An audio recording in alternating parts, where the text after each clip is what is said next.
Hello and welcome to On the Record. I'm your host, Jerome Sawyer. 89-year-old Dame Marguerite Pindling is one of the best known and loved political figures in our country. And by political, I mean, having been the wife of an iconic political figure, she is a political savvy individual in her own right.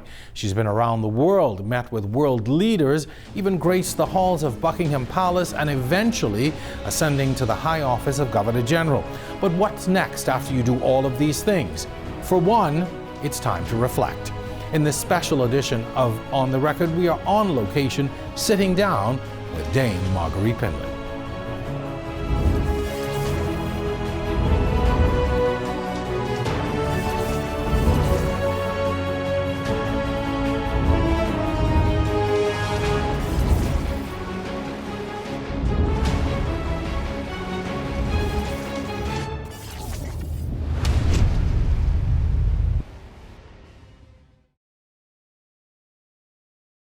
Every new season of On the Record, we push the limits, venture into unknown territory, take our cameras into places unseen before.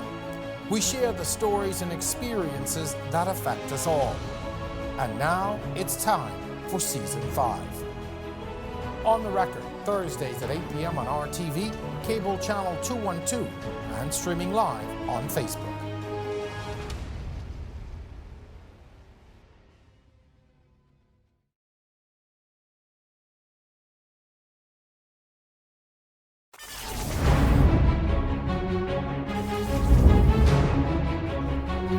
And welcome to this special edition of On the Record. I am so very honored to be here with Dame Marguerite Pindling, who just recently celebrated her 89th birthday.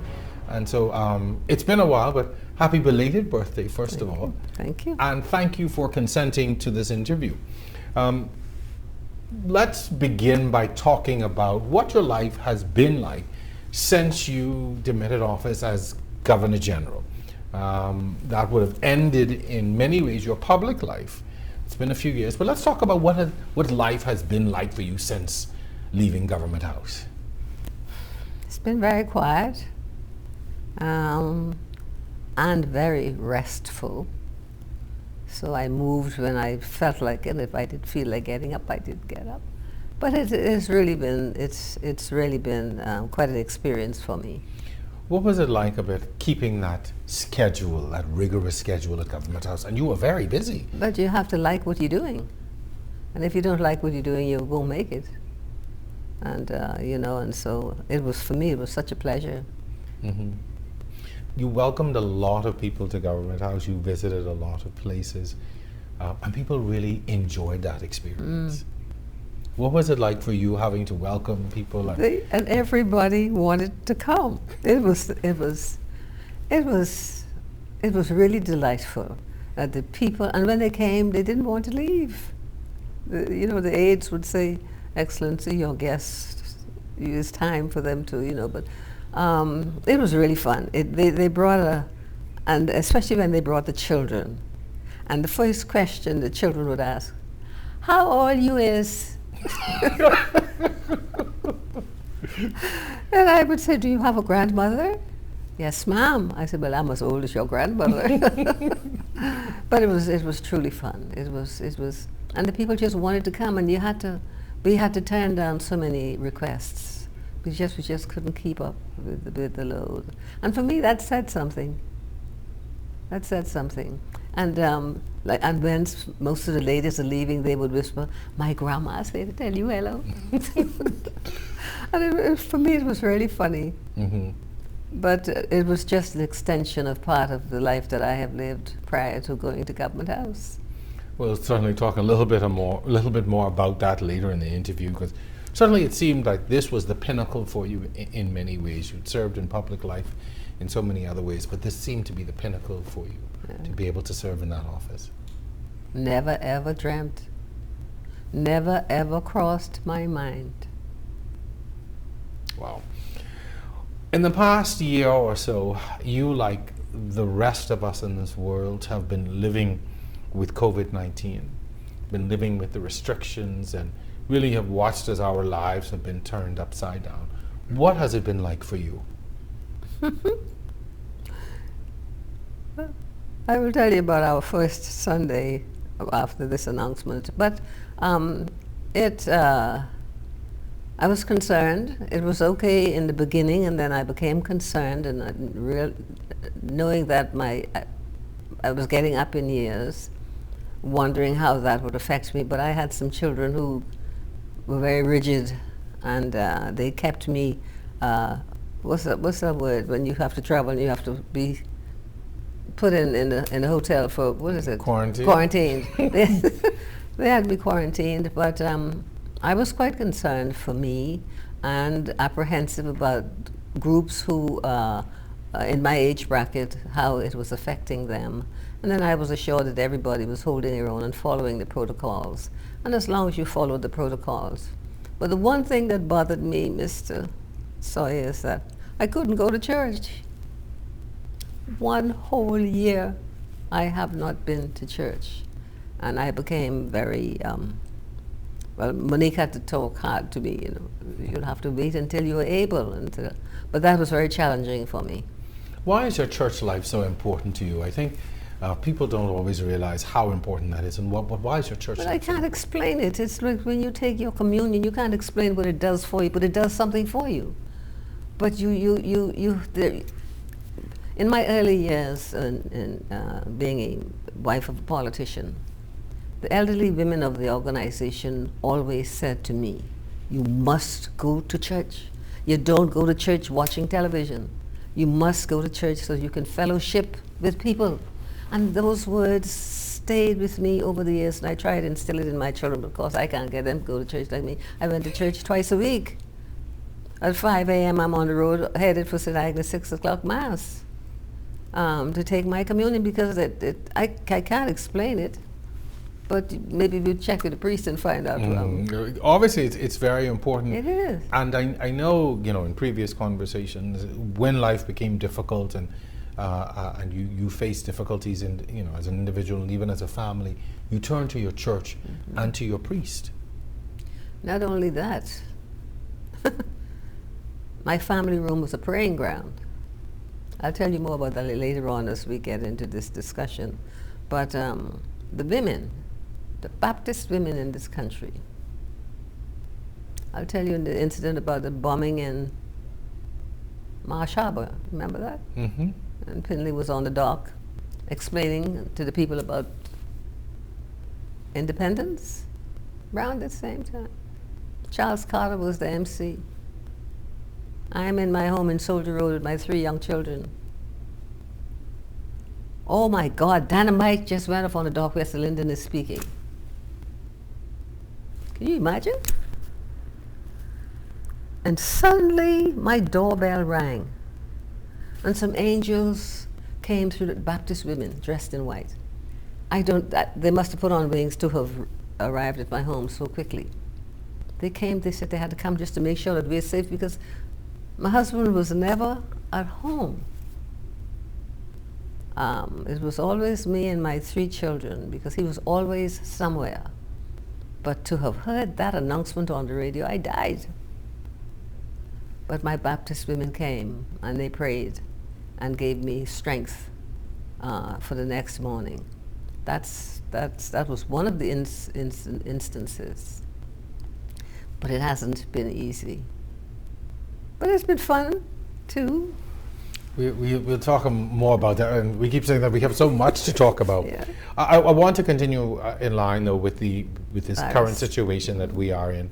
I personally witnessed you getting your first vaccination in all this. Why was it important for you to get vaccinated?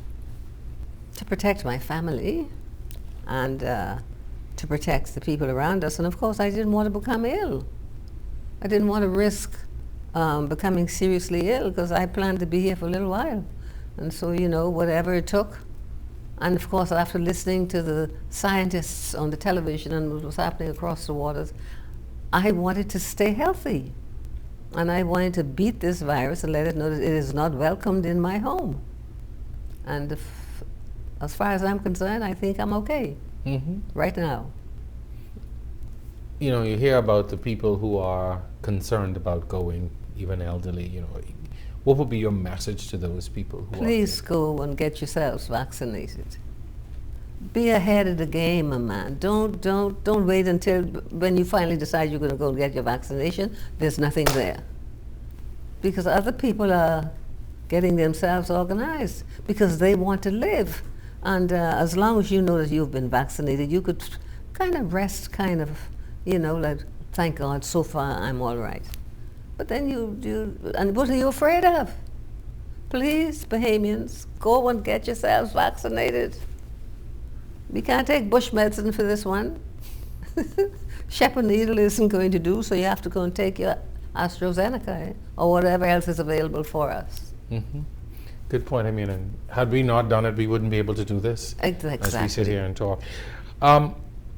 What has this whole experience shown you about Bahamians and even mankind? The past year, we have seen, in some instances, the best, with people coming to help, and then I think sometimes we've seen the worst of people. What has this shown you? I think we need to get back to God. We seem to have lost that love that we Bahamians once held in our breasts for one another. We need, if there ever was a time that we need Jesus, is now. And we are a Christian nation. And I believe that the Lord... Could I tell you a story about a reverend? Please. This was in the days of the situation in the Bahamas where my husband was under attack. And she preached a sermon at the Point Siena Arena on Fox Hill Road, whatever that road. Mm-hmm. And she talked to the Bahamians. She said, Jesus, God is tired of the stench coming from the Bahamas. Wake up, Bahamians. Come back to the love you once knew. And he ain't got failure, because the arm of flesh got failure, but God will not. And I have never forgotten that. But we have turned our backs, and God is not pleased. He blessed this Bahamas too bountifully for us. And then we become angry. Why are we angry? Why are you angry? You're above ground, you don't have the, you can find a piece of bread for tomorrow morning, your children are still in school. Why aren't you saying, thank you, Jesus, for sparing my life and sparing my children and keeping this virus away from us and keeping our Bahamas safe? Because this is the most beautiful country in the world. I won't live anywhere else. But we are angry, then we've become disrespectful. Why do we do it to ourselves? I still feel, and I know the reason is we need to get back to God. And he's waiting for us. Maybe we could start it today. Good start. You really think, though, that we have lost that respect for each other that we used to have? We have, according to the behavior that you see and the words. And a couple of months ago on Wolf Road, I saw Burma Road was back with the persons and the attitude. It frightened me, and I had to ring my parish priest to ask if he was watching. Are we praying? Because we cannot allow an uprising in this place, because the people, I think they were afraid more than anything else, and the situation was not being. I think this was when we were locked down, a short notice. I think that's when the uprising, and I became afraid because I thought Burma Road was back.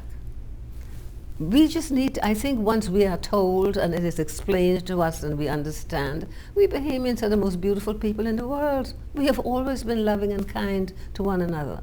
So why are we this way now? Something is missing. They're not getting the right words. And I blame the pastors, including my priest, for not getting the right, because I keep asking him, what was the word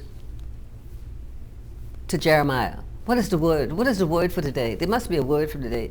The Bible must tell you something for each day of the week or each month of the year. The Bahamian people just need words of encouragement so they can understand. I think once they understand, everything will be, they'll be more cooperative.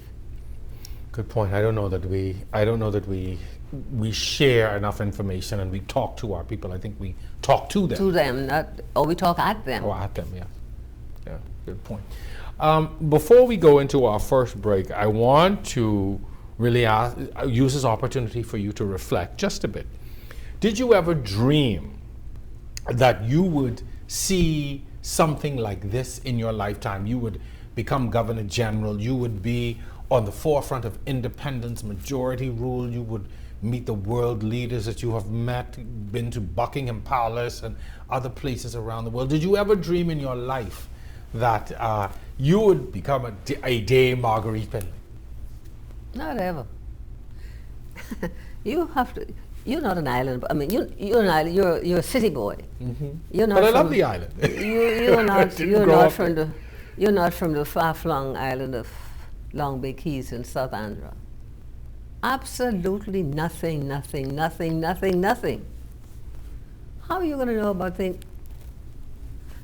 All you knew was you get up 5 o'clock tomorrow morning and you took at the grindstone for my father to sharpen his machete to go to the farm. Then you take the goats out. Then you go to school. You come home at 2 o'clock from school. Mama don't have a piece of bread behind the machine for you for lunch. If you find a piece of bread behind the machine, the ants finished eating out the middle, so there was nothing left for you. You had to go into the trees to find fruits to eat. Who was going to tell you anything? Nothing.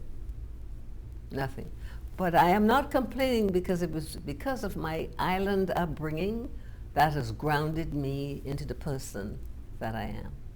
And I told my children why I like bread. Because sometimes that was all we had. Whether it was flour bread, cassava bread, potato bread, corn bread, it was bread. Just a piece of bread and a milk can filled with Lipton tea was your dinner. That's all you had. You didn't know anything about anything else. And I'll tell you a secret, my father was a white man, he didn't like black people. And so we were surrounded by black people, and so that is why we never knew what was happening in the community, because he would get in with the elder men, the older men in the community, and whatever would happen when the school inspector would come to inspect the school, they never told the children, so we never knew anything. They never told us anything. When I'm asked these questions today, I said, I just wish that you were there to realize that we actually obviously we had common sense. Because you didn't know anything else. Nobody told you anything else. There was a different world out there to know. Wait till we get further into this discussion. Well, we're just getting warmed up. That's a good place for us to take our first break. So if you are enjoying this conversation as much as I am, you're going to stay tuned. Our special edition of On the Record with Dame Marguerite Pindling.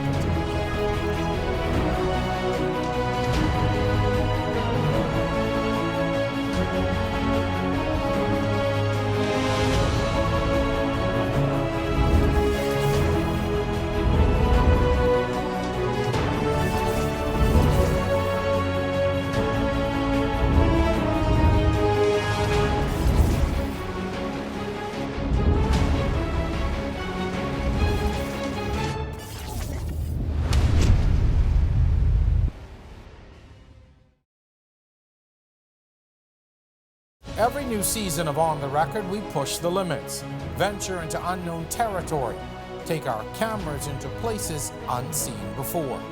We share the stories and experiences that affect us all. And now it's time for Season 5.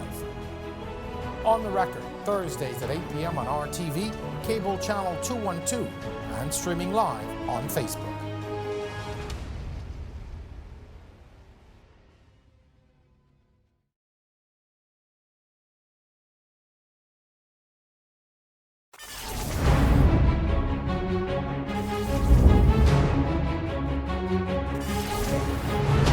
Welcome back to On the Record with our special guest for this edition, Dame Marguerite Pindling, now former Governor General and wife to our very first Prime Minister, the late Sir Lynden Pindling. Dame Marguerite, when you were growing up as a little girl in South Andhra, and we talked about it very briefly in our last segment, what were the options like for a young girl like you at that time? Get married, have children, and be a housewife. But my father had 10 sons by 2 different wives. And having married my mother, my mama had the girls. And so these, you didn't hear Charles Carter referring to me about, hey, anyway. As we were growing up down there, and like I told you that we had to leave school at the age of 14, we were sent off to Nassau, New Providence, because the engagement letters started to arrive. And my father was not having any of that. He don't know where these black boys going. I don't want my daughters marrying any black men. I said, Lord, have mercy. He sent me straight to the blackest. And I had no intentions of marrying a short fellow. That was another story. No, but he got us. First of all, I did 1 year at Western Senior, and Dame Doris Johnson turned out to be my teacher at Western Senior. And then after that, I got a job doing photography with the late Mrs. Stanley Toogood. So you had to find a job, and you came to Nassau. And the reason for that was that you had to remember that you had to send a little package home for Mama on the mailboat whenever she sailed to the islands. And so, you know, my mama used to smoke tobacco, so whatever your salary was, you have to make sure you pack that little box with a little piece of tobacco and Octagon soap and Lifebuoy soap and flit gun. You all don't know about things like that. For the mosquitoes and whatever little thing you could manage to put in that box, because when the mail arrives at that dock down in South Andros, my mama would be there early, expecting her little box to come from her daughter. That's what it was like on a family island. They shipped you off to Nassau to work. You had to find employment because there was nothing to do on the island.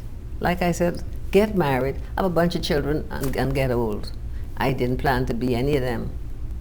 But I thank God for my island upbringing. I continue to say it, because if it were not for my island upbringing, I don't think I would have had the kind of stamina, and I believe I have stamina. I believe I have backbone, because I can feel it right now.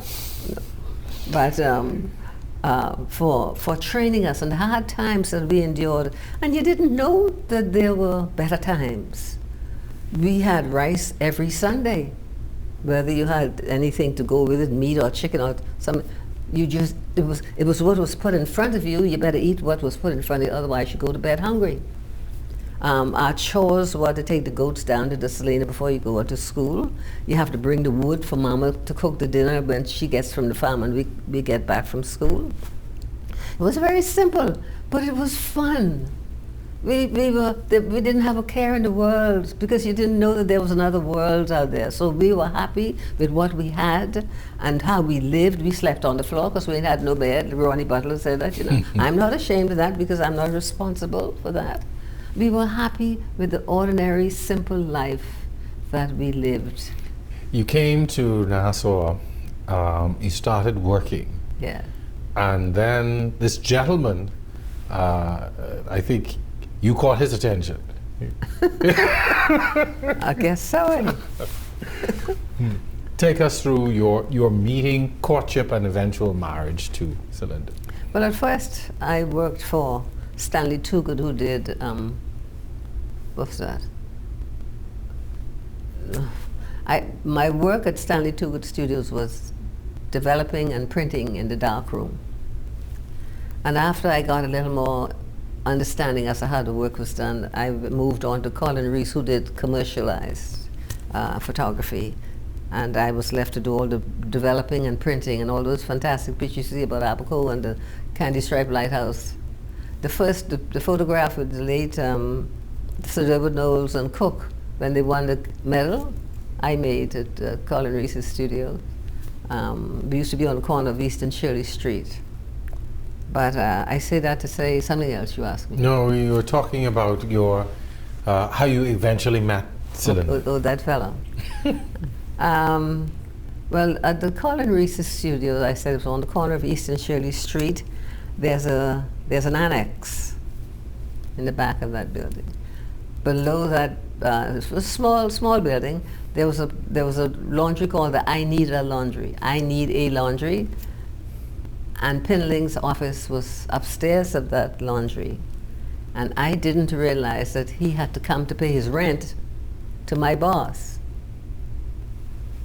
Well, obviously he saw me because since I didn't know too many people, having just arrived from the island. And he probably saw where I worked. He was a young practicing attorney who had just returned from London. And he was a oh, what you call it? Anyway, words won't come, it'll come. But he was in court almost every day. Because on a Monday morning, you would go to, the Chinese had a little store in the back of the building. You go out to buy O. Henry and all that, and people would be lined up on the steps of his office. He was a trial lawyer. And like I said, he had to come to this office, to my office, to pay the rent. And I did not know that until one day. We had a lot of pictures in the reception area, and you were able to see reflections of persons walking, coming up Shirley, going down Shirley, going East Street or coming up. So I saw this person, and I could remember he was wearing a beige linen jacket and a brown slacks and brown suede shoes. The one that you brush with the wire brush. And as I saw him coming, I dipped into the dark room. I heard him out front saying, "I know you're in there. You may as well come up because I know you're there," but I never did come out. And he made 3 attempts. And the 3rd time I finally came out and brought his check for his rent. And that is how it all started. And then one Saturday afternoon he was playing ball on the Southern Recreation Grounds, and I was doing overtime work at the studio. And his father called to tell me that Lynden was just hit in his eye. Could I please go up to the hospital to see him? And of course he had the sign on the door that only Marguerite. What's the sign? Only let Marguerite in. Just to, no, he wanted no other visitors. Just to let Marguerite in his room. Wow. That's and so, but I really did not know him. I never knew of him. I never knew any such person existed. And the relationship was kind of, coming from the island, I didn't know anybody. And I was kind of like scared of people. And my employer's mailbox was very near the door downstairs of the Senate chamber. And they used to send me down every day around 3 to collect the mail. And that was when he would be coming out of, his cases would be ending in the courts. And Maxwell Thompson was the then magistrate. And I would be there fiddling, trying to get a combination to open it. This voice behind me saying hello. I wouldn't look. Oh, help me, Lord. Anyway, I finally got the letters from the box, and I ran, because on the family island, when your mama sent you on an errand, you had to run to get back quickly because the pot is on the stove waiting with a piece of lard to cook with. So I just ran, and it happened on 3 occasions. And he says, "I know where you work, so I'll be coming in to see you because I'd like a date." I said, "Who?" Child, nothing like it. Oh, I know where we used to do. He's really laughing because this is too funny. He had me talking about him like this. But anyway, be that as it may, we became friends. And our first date was the Red Cross Fair in 1954. I'll never forget. But then after that, he decided to get married because he said, "We're getting married next Saturday morning at St. Anne's Church. Be there." My children always say, "Yeah, Mommy, and you were there." So obviously you were doing something right if you showed up. Oh dear. And so my life began on the 8th day of June 1956. My political life. The 8th day of June 1956. Why do you say that? Why do you say your political life began? Because that's when I was introduced to politics. I didn't know any such creature existed. I didn't know. How are you going to know when there was no one there to explain it to you? Your parents never did. When the white representatives came, it was Basil McKinney and Philip Bethel came to Andros. They represented the whole of Andros. You never knew an election was held. The older people were down there by the jailhouse, drinking rum and whatever, rum sour and stuff, and the election was over because they never told the children anything. Nothing was ever explained to you, so you didn't know about anything. That day that you married Sir Lynden and your life in politics began, did you ever, even at that point, imagine that he would become Prime Minister? Never heard of it. How you can think about that when you never knew any such thing existed? I didn't know what it was. I didn't know what it was. I did not know. I was clueless. We got married, and then he was gone. And of course, you know, we rented a house in the pond, and when the landlords found out it was Pindling who rented it, they refunded the rent, so we had nowhere to stay. And we ended up at his parents' home on East Street, and I did not know that. Oh dear, I didn't know them. I don't know if they knew me, but he went home sheepishly and said, "This is Marguerite, my wife." And so because he was always gone, because like I told you, I did not know. No one explained anything to me. No newspapers. You had no newspapers, so the schoolmaster had a radio. That was the only radio in the settlement. So you had to run all the way half a mile down the road. Mama, Mama, you got a request on the radio. By the time you get home, everything is over. And so one afternoon he was leaving. I said, "Where are you going now?" He says, "I can't explain to you what I am doing. If you want to know what I am doing, you have to follow me." Those were his exact words. "You have to follow me." And I've been following ever since. And what experiences that I have accumulated was on an on-the-job training. I wasn't told anything. He introduced the elderly lady to me, or me to them, and said, "This is my wife, Marguerite," and she would help. So I did as I was told. No, but I had no particular job, because they didn't know me. I didn't know them, and I was scared anyway. But I did, and I learned. I would tell you a story about one year Pindling was invited to speak at the Nashville, Tennessee, to Donaldson, the central banks. Remember him? Tim Donaldson. Mm-hmm.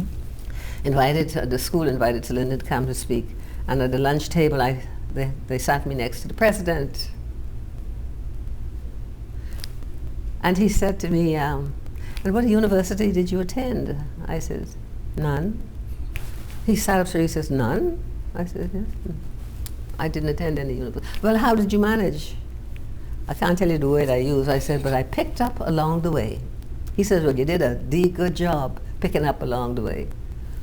Hence my next bit of information was that they were describing me the other day and said that you had to leave school at the age of 14. You never attended Queen's College. You ain't got nothing behind your name. But I can say one thing for you, Lady Pindling. You have a master's degree in common sense.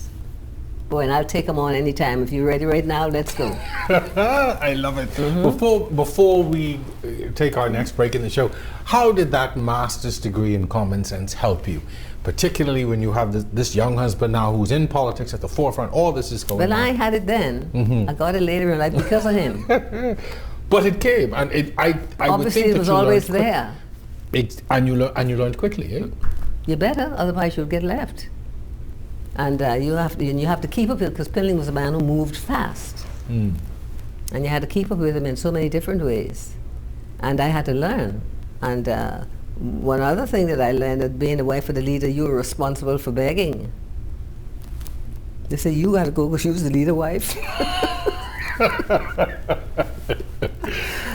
I tell you, but all of that had put me in good stead. Common sense isn't as common as you think. Sometimes you put your hand to your mouth and says, "Oh my God, did he just say that?" But child, I'm just proud of my master's degree. as we all are. We are going to take a break in the show. You're watching On the Record with my very Why special am I giggling, guest. sir? We're enjoying the conversation. We're going to be back right after this quick break.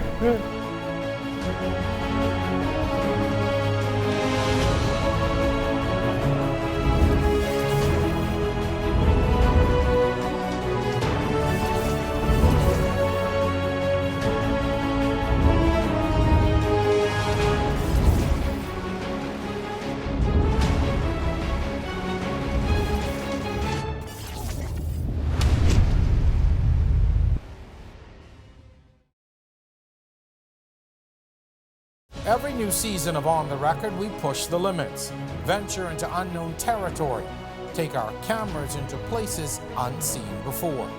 We share the stories and experiences that affect us all. And now it's time for Season 5. On the Record, Thursdays at 8 p.m. on RTV, cable channel 212, and streaming live on Facebook.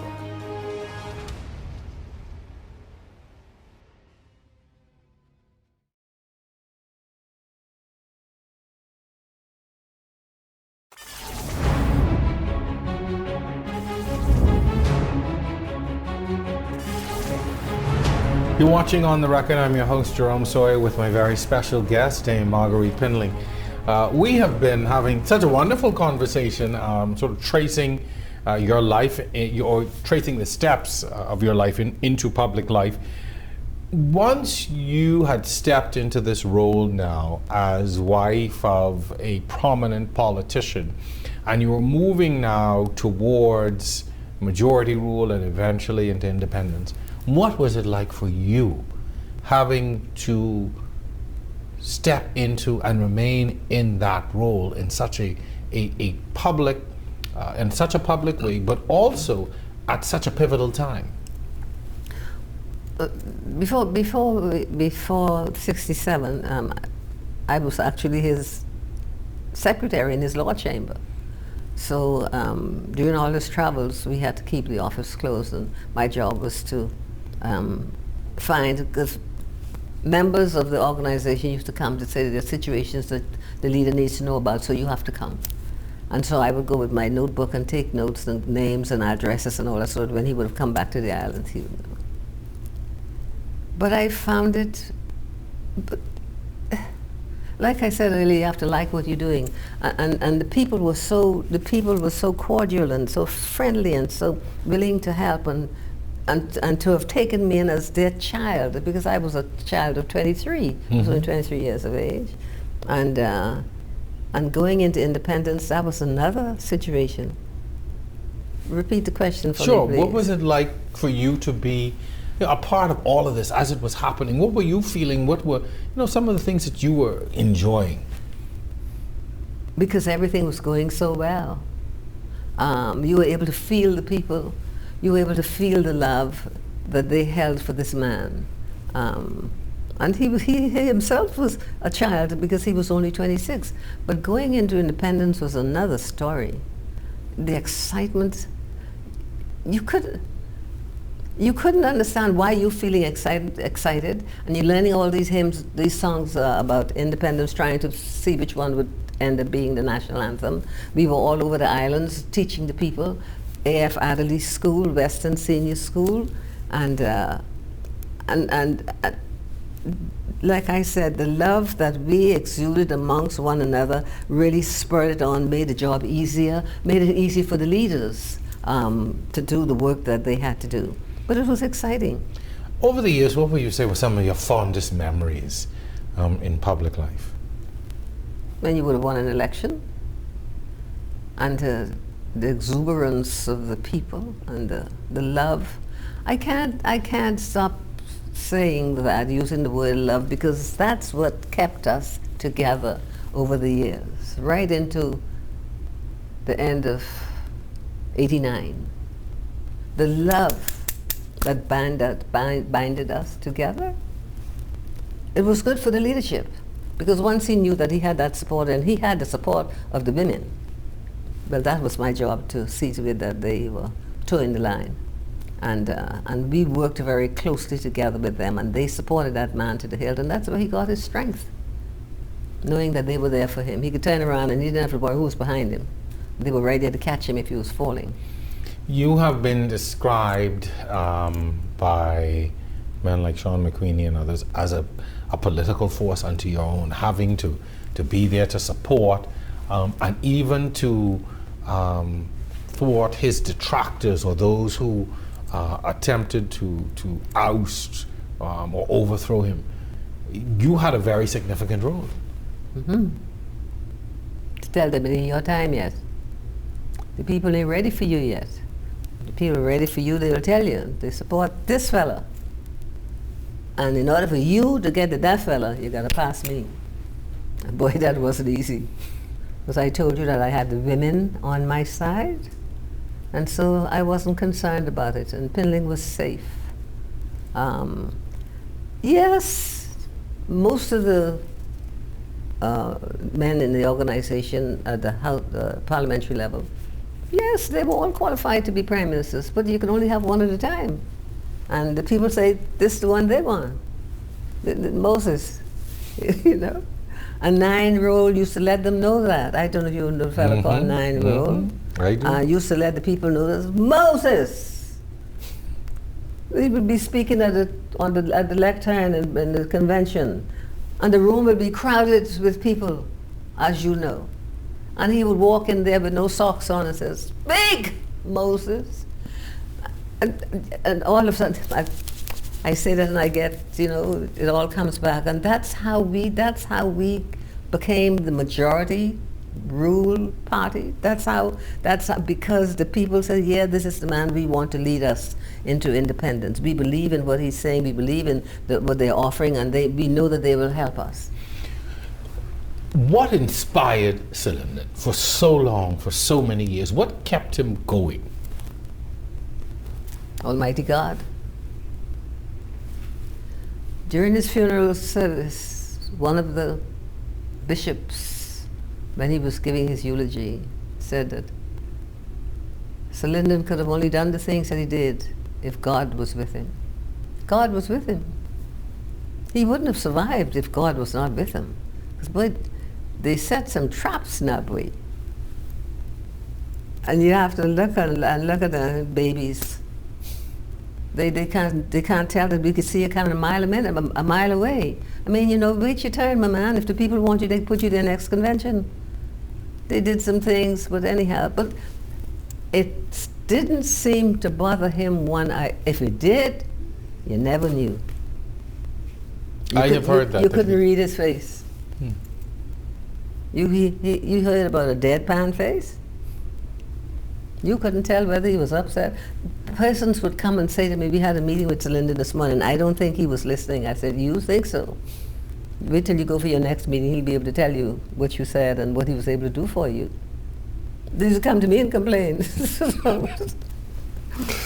How, and I know this was very important to you, but how did you manage to keep home as home and a shelter? Oh, that was easy.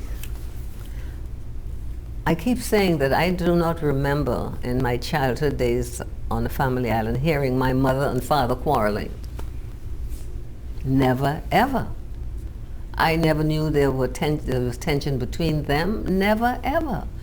So obviously that was ingrained in my spirit, eh? And when we got married, my marriage vows did say honor and obey. Not that I obeyed everything. But and you always heard the older women on the island say that a wife, the way she treats her husband is a reflection on her. If he appears in public with a badly ironed shirt, she's responsible. So during his tenure in the early days, I had my own social calendar, and so did he. And I made it a point to complete what I was doing outside of the home and be at home for 12 noon every day, because I knew that he was coming home for lunch, and he had a way of calling up in the middle of the drive home to say, I bring in somebody for lunch. I said, well, suppose we don't have enough.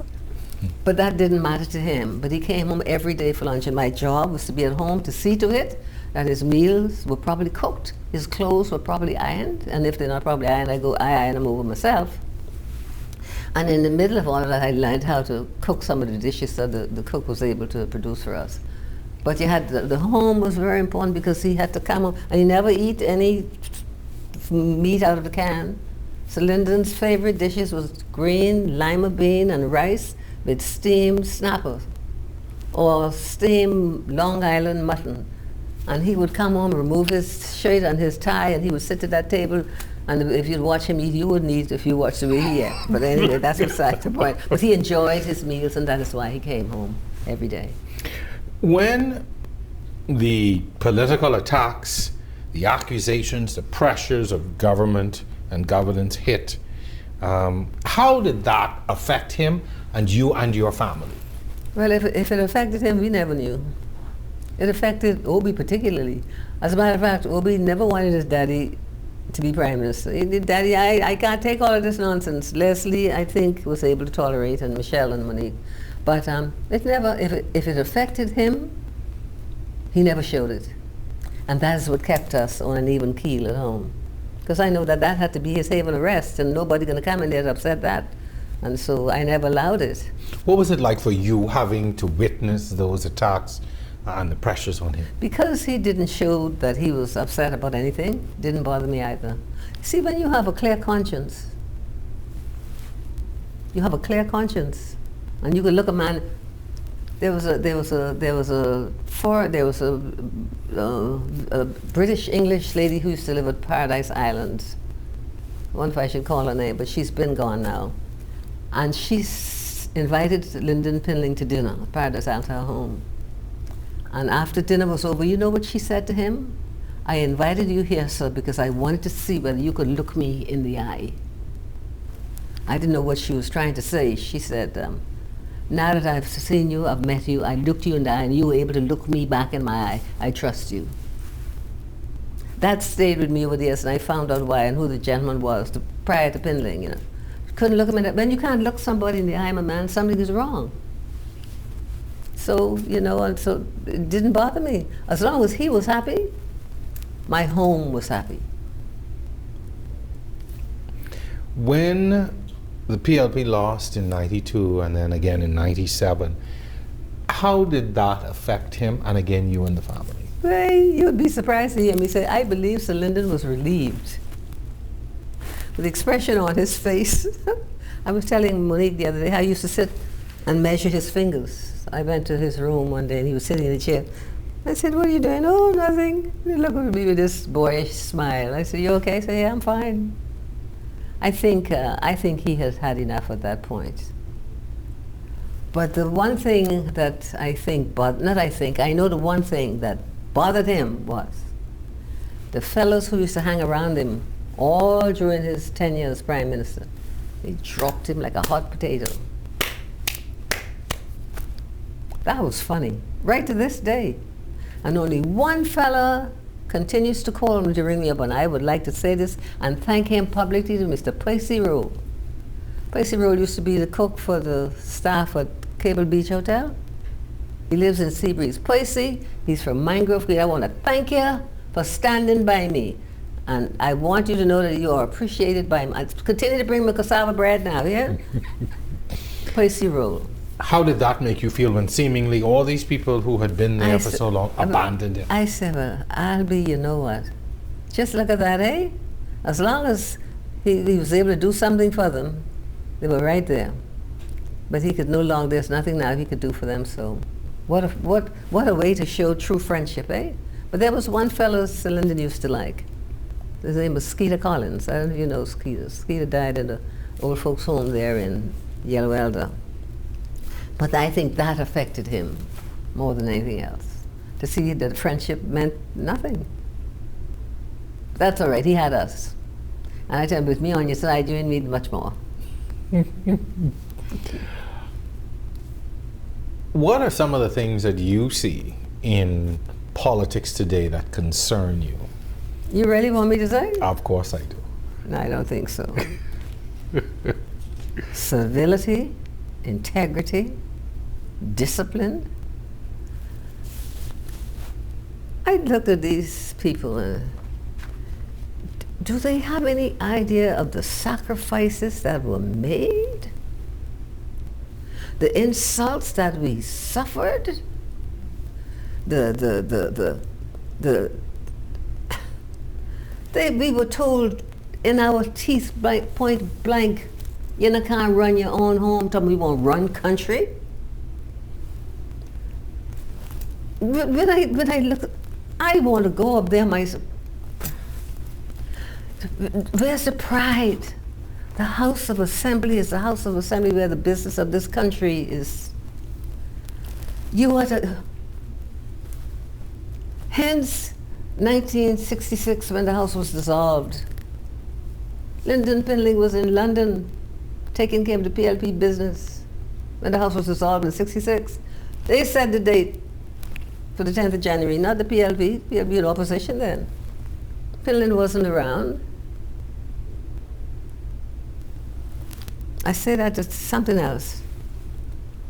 But to see the sacrifice, the frying of the fish and the frying of the conch fritter and the marching and the taking them to the collection and the hat was all, because the PLP never had any money. The job for the women of my party was to raise money, non-stop. And that's why I told you that when it was time to send it, to get things from the store, they said the leader wife. They said, you go because you're the leader wife. That is how they were able to travel up and down these islands. And to see how, because if you didn't have to fight, like he said, if you didn't fight for it, you don't deserve to have it. But they didn't fight for anything because everything has been handed to them on a platter, so it don't mean anything. But to me, it hurts my toenail. Why? Because what we went through to get it, that chair, you know, that chair, my man. Lynden Pindling was arrested in Freeport in order for us to have that chair up the road there. He was in Freeport demonstrating in support of a taxi driver named Preacher Hall, while Paul Addy was representing him in the court. And he was demonstrating outside with the taxi drivers. And he was arrested with the men. So when he got into the courtroom, it was a Scottish magistrate, I think he was. Said, I see, Mr. Pindling, you are here to represent the men. He said, no, sir, I am one of the men. I was on my way going home for lunch. And I used to drive a Dodge Dart, speed like mad. And this woman was in the middle of the road, Miss Pindling, Miss Pindling, Miss Pindling. They said, Mr. Pindling just got arrested. And she says, God, what? Miss Pindling just got arrested in Freeport. How you think? And you could come and ask me if I don't have any feeling for what's going on out there. They don't have a clue what it took. Because they weren't going to give that up. You know they weren't going to give it up. It took the mace being hurled through the window when it freed the Bahamian spirit to let you know, Mama, you are somebody in your country in order to get that chair. And some use cuss words and all that. That is, do you know the government that we took over from used to sit in the evenings at 8:15? They wore tuxedo. Very stately men, dignified. And that is what I'm looking for in our parliamentarians. Dignity, to be dignified. And when you speak with authority and with respect for one another. I think we've lost the respect for each other. Long time. So we got to bring it back. But of course you have to give it to get it. How about that? I think the people are following that lead as well. I know, because I out there. And that's what they would say. I don't know, but I would like them to. Let's see if we can't get back to the love that we once shared in this country amongst one another. Time? We're going to take another break. Stay with us. Our program will continue right after this.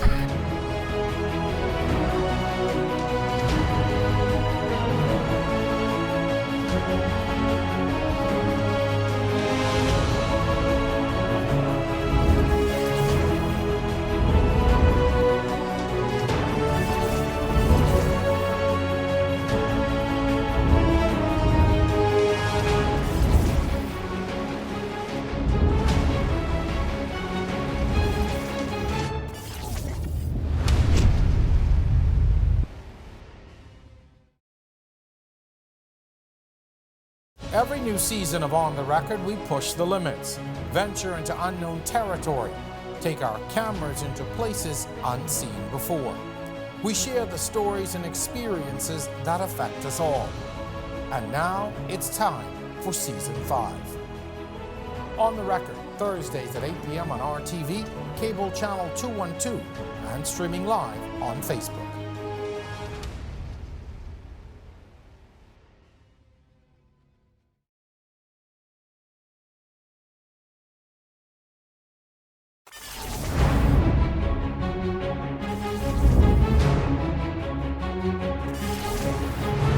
Welcome back to our program tonight. My very special guest is named Marguerite Pindling. Last year, we had intended to do this show and to really speak to the 20 years that have passed since the death of Lynden. This is our first opportunity to speak to that. Let's start this segment by talking about what has your life been like without him these 20 plus years. But before we go into that, there's something I'd like to tell you. Sure. Talking about civility among different parties. When we took over in '67, I received a letter from the then Lady Marguerite Pindling, Lady Sir Rowland's wife. Mm-hmm. While we were in opposition, Lady Seminette and her daughter-in-law Diana was Bobby was the speaker and Sir Rowland was the leader. I want you to know that they were extremely courteous to me. And I followed those ladies. You talk about style and all that sort of thing. I followed them. I followed their example in some things, especially dress code and all that. And they were very kind. They treated me like I was a part of them. I mean, I knew that we weren't politically, we were separated and all that. But the kindness that they extended, and that is why I say it's civility. I can't understand why you think because you on one side and I'm on another, we can't be friends. That's how it was in the early days. Mm-hmm. And the letter.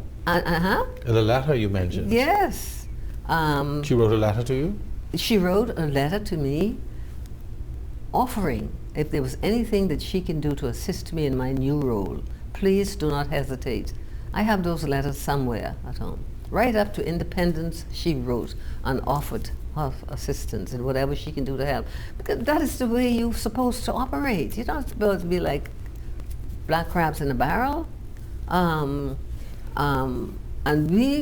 we lived like that until, I think there's some photographs of Lady Seminette, myself, and the late Bobby at the then Balmoral Club.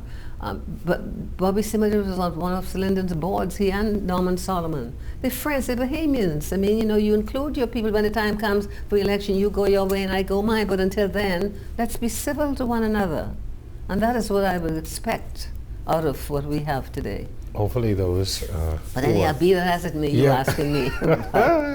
I'm happy you brought that up. That was important. Yeah. But it's been 20 plus years since the passing of Lynden. What has it been like for you not having him around? It ain't been easy. Having been married 41 years.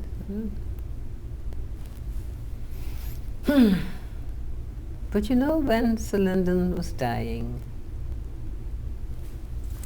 he gathered us around the table. First words out of his mouth was, I just want you all to know that I'm dying. Well, as far as I'm concerned, I ain't here no more. That was it. And God is my witness, I did not hear another word. I just tuned out. I did not know. Looking back today, I said, how silly. Right now you need to remember all the things that he said. But he told the children to explain to your mother because she's not listening. I just, when I heard the word dying, I didn't think that I would have been able to make it. Because he was everything. And, he was a good father. Good husband, like in the early days, I tell you, he was never at home. I was mother and father. And I blame the public for keeping him away from me all those years. Mm-hmm. But it was worth it. What do you think he would say about the Bahamas today if he was still around? They say in the Bahamas that he struggled so hard for. He and A.D. Hanna Milo Butler, Clarence Bain. This is not the Bahamas. This is not what we all struggled for. I mean, you know, that we were headed to the first world, they tell me. And you probably know from some of the conferences that the Bahamas was highly respected around the world. When we attend heads of government meetings, the leaders never moved until the Bahamas arrived. I could see Kenneth Kaunda right now with his white handkerchief waving, Bahamas coming, Bahamas coming. And then after that, then everything was all go. But this isn't. And it doesn't have to be this way. It doesn't have to be this way. If the people want you, they put you back. If they don't want you, they vote you out like they vote me out. He always told them that it's only a job. When they get ready, they can vote me out, and they did. What would you say, Dame Marguerite, were Sir Lyndon's greatest accomplishments? Things that you saw that he did, and what things do you think he was not able to complete? He accomplished National Health Insurance, the Royal Bahamas Defence Force, the College of the Bahamas, and there was one more. What he wanted to accomplish had he won in 92 was the National Health Insurance and the National Savings Plan, which was a spin-off, I think, from National Health Insurance and the National Youth Service. He really wanted National Youth Service. Why do you think that would have been important, National Youth Service? Because he saw the way that he wanted to bring discipline and make the men and young men more responsible, because he saw it during his conventions. He used to tell the parents about their sons, to take care of your sons, don't bring them to me because they're PLPs. People, I remember people then saying Pindling wants to start his own army. Own army. Yes, but I'm sure they're saying something different today. Had they allowed him to start it, we would have been so much further on with the discipline of our young men. Save more lives, I think. Interesting. His critics and even the political opposers say there were so many others who were there in the fight, but all the praise goes to him. It's Sir Lyndon we always hear about. What do you say to those people? Well, my son Obi would say there's only one singer in the band, and he's the lead singer and he gets all the attention. Pindling never wanted no attention. As Sir Lyndon didn't want anything. We had to row him for the little things you see him doing. We had to fight him.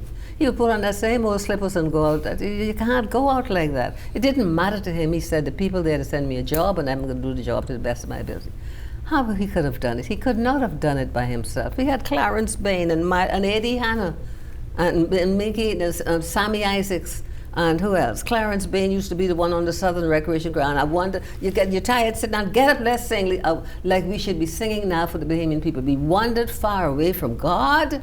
Now it's time to come home. What you think? Don't you think? Agreed. I think if we were to bring God back into the picture, I think some of this anger, we will be able to, and sing some more. People will say that they give a different story. He was the one that wanted the praise and did all these things. Would you tell a much different story? No, that is not so. But we know Pindling better than they do. But I'm telling you, he didn't. He didn't want any praise. If anything happened, I would say to him, but honey, what happened yesterday? He would say to me, go ask the fellas, I don't have time to tell you. That's how I knew what went on around us, No, sir. He could not have done it by himself. He needed, and they were there. Moses had Aaron. Moses couldn't do it by himself. Aaron had to be there to hold up Moses' hand, and Adi was right beside him as his sidekick. So how could he have done it all by himself? It's not true. During your years on Government House as Governor General, on Government Hill as Governor General, how much of Sir Lyndon's influence did you bring to Government House, the things that you had picked up over the years? All. Whatever I display now, I learned from him. I mean, like I said, I told you it was an on-the-job training. But whatever I did, whatever I said was what I saw him do and how he handled people. And furthermore, you have to love what you're doing. And you have to love people, and Pindling loved people, and people love Pindling. He had a gift for people. For people. I tell you, during some receptions, students would come up to me and whisper, "I just want you to know that Lynden paid my school fees." I said, "Oh, that's why I had no money." But you know, beautiful things like that, they would come and tell you about him, things that you didn't know, and to show their love and respect for him. No, no, no, no, no, no. He was a people. They wouldn't have supported him if he was not a people's person. And he was no phony, because what you saw is what you got. He loved his people and he loved his country. He loved his Bahamas and he wanted the best. When they came home from university in 1800, they thought they would come and bring this idea of independence for the Bahamian people, because he saw that his African friends wanting it for their countries. They went home and secured independence for them. So they thought he'd come home and make a better way for their Bahamian people here.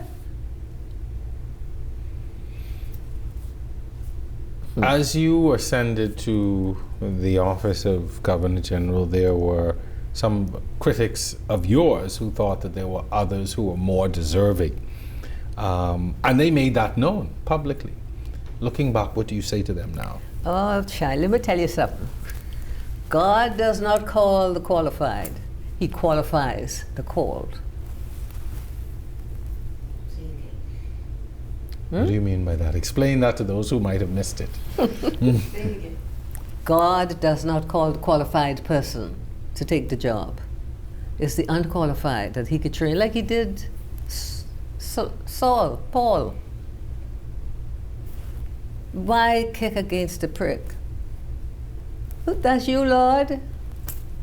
He became God's chosen vessel. He doesn't call the trained person to do the job.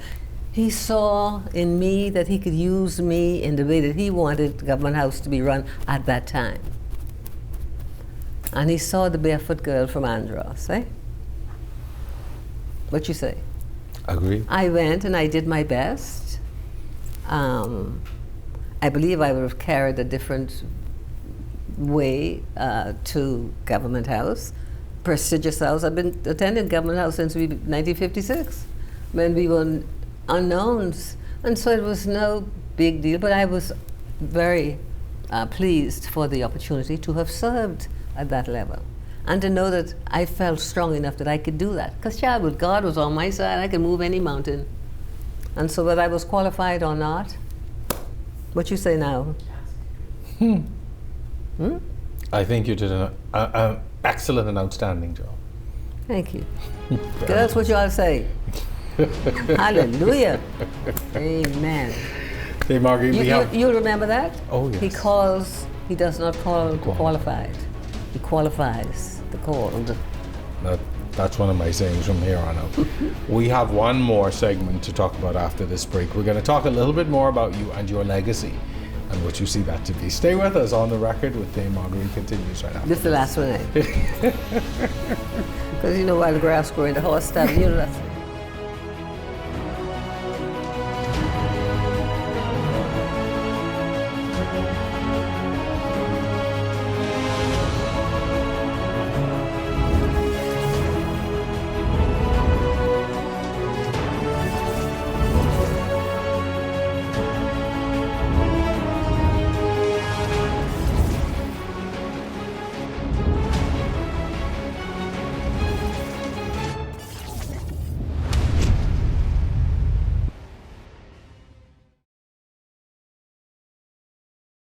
Every new season of On the Record, we push the limits, venture into unknown territory, take our cameras into places unseen before.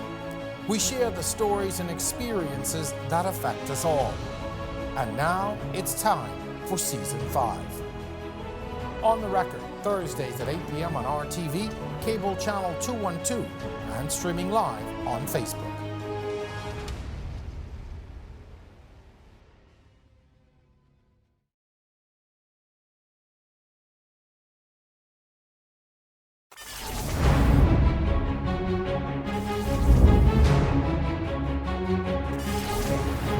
You are watching On the Record. This is our Independence special with our very special guest, Dame Marguerite Pindling. One of the things that has followed you throughout your public life and even today is your amazing sense of style. It's one of the things that people talk about the most when they talk about you. How do you do it? Just do it. I don't know how. We had a cook, and every time I would dress for the evening, she would come down to the front door to see us out. She said, "Child, you got gates." I know that is. You got gates. I said, "Miss Roberts," she says, "either you have it or you don't, and you have it." So I'm just repeating what Mrs. Roberts said to me, that I have it. Either you have it or you don't. And you use your common, and stop, I have created my own styles, my own fashion. I never followed, because everybody wear what, and just I had to be me. It didn't take much. They always laugh at me. I am told as well that you are an amazing cook. When did you find time to learn all these great recipes, and what are you most well known for? Just stewed fish and johnny cake, and I love dumb bread. I love dumb bread with coconut. No baking powder, just sugar, lard, and the flour. That's my island. See, I know where I have come from, and I know how I got to where I am. So why should I try not to recognize and remember my childhood days on what gave me the impetus to be what I am today? Because if I didn't have it in me from a child, like Miss Roberts says, your marriage was made in heaven. So, you know, she would, like I said, she'd come to the front door, let's fix this and let's fix that. She said, "Mr. Pindling, she looked good tonight." But like I said, either you have it, it doesn't take very much. Just be simple. Simplicity is always the best. Good advice, good advice. You're probably the one Bahamian who has had the most audiences and met Queen Elizabeth II the most. I'm curious if you could share with us some of your insight into Her Majesty and some of the things that you all have talked about. Her Majesty is Her Majesty. Gracious, charming, witty, girl-like. She laughs like a little girl, and her eyes really twinkles, and she's funny, knowledgeable, and don't take her for granted now, because she knows everything. Well, I could tell you, during my first encounter with her was to receive my damehood in 2007, and her first words to me were, she looked me dead in the eyes and said, "I'm so sorry." She didn't say why, but I realized she was because of Sir Lynden's passing, because Sir Lynden was her senior leader in the Commonwealth, one of them. And then she said, "Are the Red Cross still working you hard?" I said, "No, ma'am, not as much." She says, "Oh, because you did a wonderful job during the years." I was there. And then she said, "How is the crime in the Bahamas?" I said, "Oh my God." Wow. I didn't expect to hear that out of her mouth. And I had to think, there's Lord help me here today. Fine, ma'am, we do have some problems with some young fellows, but the police and the Commissioner of Police, they're trying to bring it under control. I'm sure that everything will be all right. And then what else she said? "I did see the chief is a thief." I thought I would die. I want to talk about that. This would have happened, I think, in 85 during Chogam, when we would have hosted Commonwealth. Then we had the problem on the boat. Right, and at the time, just to put it in context, there were some protests, I think, at the airport. Protests? No, yes. Marlborough Street. Oh, Marlborough Street. In front of British Colonial. There were some protests, and they were carrying these signs, "The chief is a thief." Yes. Referring to Sir Lynden. That's Cecil Lim, yeah. And what was her context of that? What did she say to you? I don't know what it was we were talking about, and we were in the palace when she said that Sir Lynden wasn't there. Of course, he'd been gone by then. I only got this close to her since he left, you know. But when she said that, I giggled, because I just thought it was, I think she was upset because we kept her waiting, and she had every right to be. You know, the situation that Tell us the story. well, we had This was during Chogam. This Chogam 85. Some of the leaders were from landlocked countries and don't know anything about the sea. And because of the demonstrations in the road, Gandhi was with us, and Trudeau and Kaunda and Mugabe and the rest of them. And Mr. Loftus-Rokas was the Minister of National Security at that time. And because of the demonstrations and the crowds and the placards, they thought it would be safe not to drive. So he chartered a fantastic yacht out here by Balmoral Island. The weather was fantastic. Must be 3 minutes out from the dock at Balmoral. The cold front came down. The ride, which was supposed to have taken us 10, 15 minutes, took an hour. Kept the Queen waiting with her dinner on the Britannia. And then we arrived. She got up out of her chair and she stood. She stood to her, however tall she stood. She said to me, "And where were you?" in my face. Then my husband stepped forward and explained what took place. I was so afraid and ashamed. But that was when she mentioned that at the palace. And another beautiful thing of the Queen, I hope you get all of this in, because I wanted to say, when we were going in 2014, when I was going to represent her, we wrote and asked if I could bring my children. And she doesn't do things like that. But they waited for the very last minute to say yes, but they were all booked and ready to go that Thursday. She met Obi didn't come because of some reason. Monique, Michelle, Sandy, and Leslie. That to me was very gracious of her. She is a gracious, kind lady. Talking about your children all play an integral and important part in your life. You mean these? Yeah.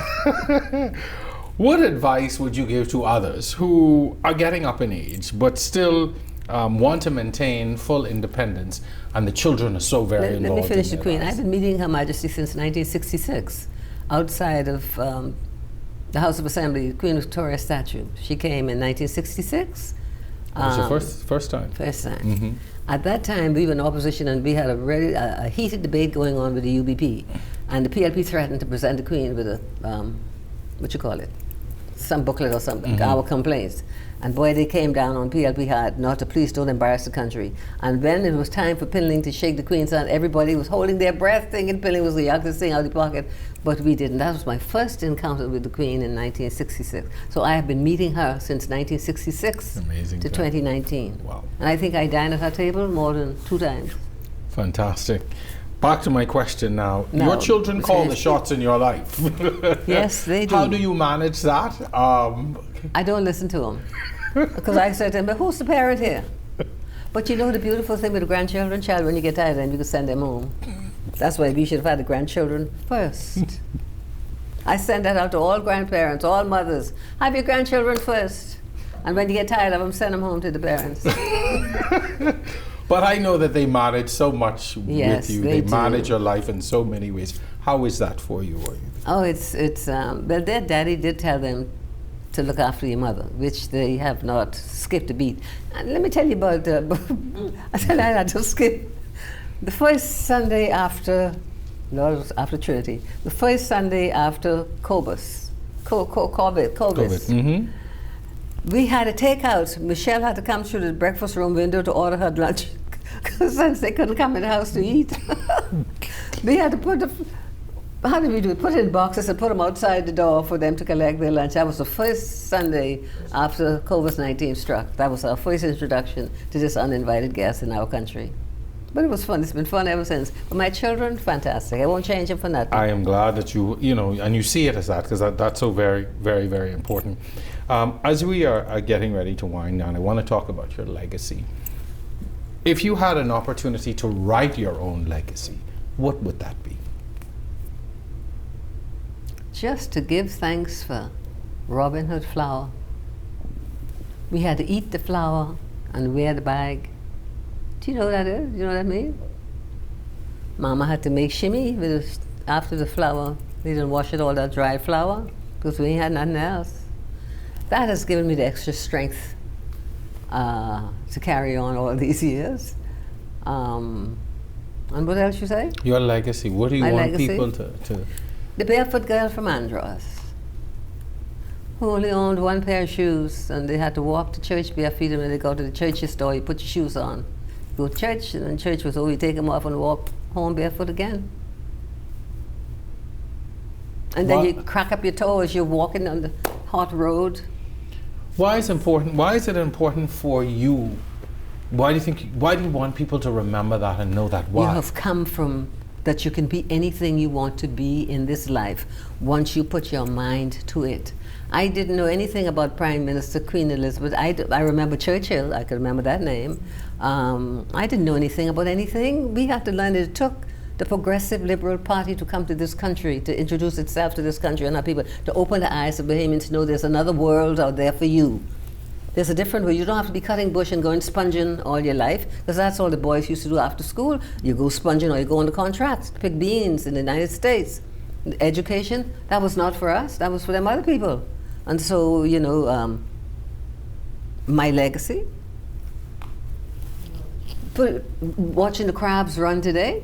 Yeah, Andros crab. Oh, I was introduced as the Andros Island crab catcher. I said, "Child, you gotta. There's a technique to catching them, because if you don't know how to catch them, they shed the biters on your hands." So I'm just so grateful for that island life. I tell you about the Robin Hood flour. Mm-hmm. Was all you had. I'm not ashamed. My mama used to put the bag in soak after to empty the flour out to soak the writing, the name of the thing, the big writing in Robin Hood in blue writing on the thing. I have some of them as tablecloths, kitchen towels at home in my house now. You wear them because that was all you had. And you had no right to be ashamed. Why are you ashamed? What are you ashamed of? Dreams. Too, child. And that's why today, I don't have to wear Robin Hood flower today. I could wear, what's that woman's name? In the pink lady who did, who's making, but Elizabeth, Victoria's Secret.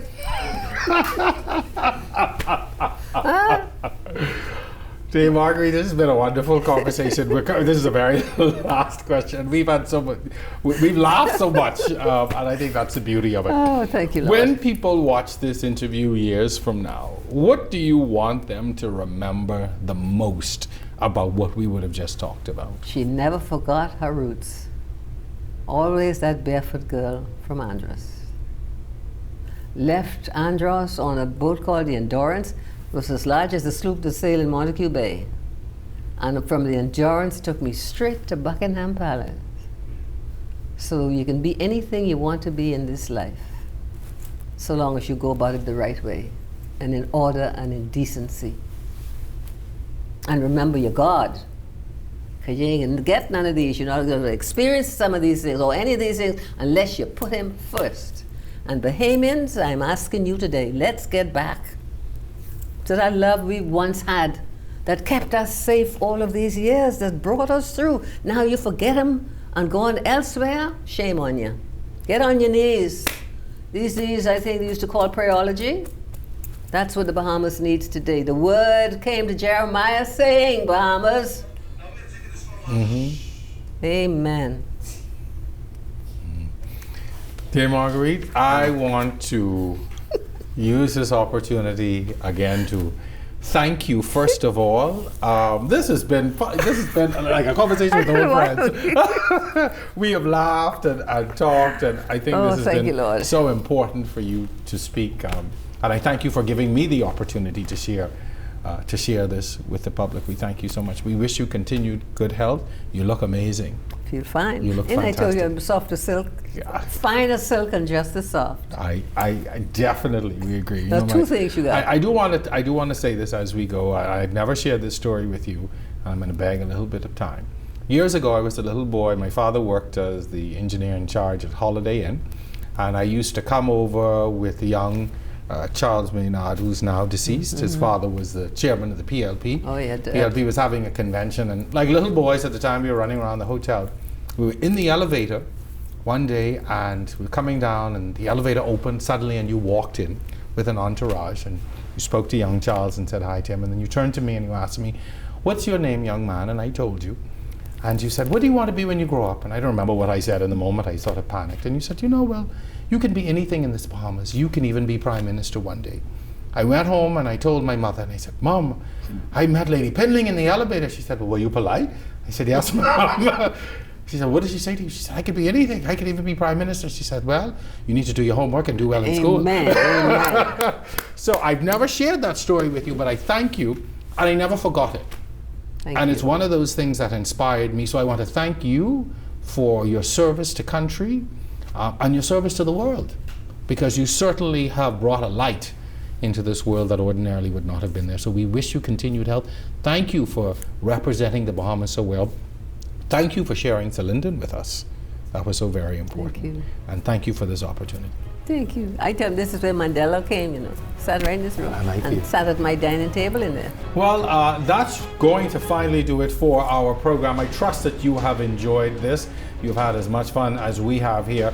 I'd like to say a very special thank you to my guest, Dame Marguerite Pindling, and certainly thank you to the Pindling family for facilitating all of this.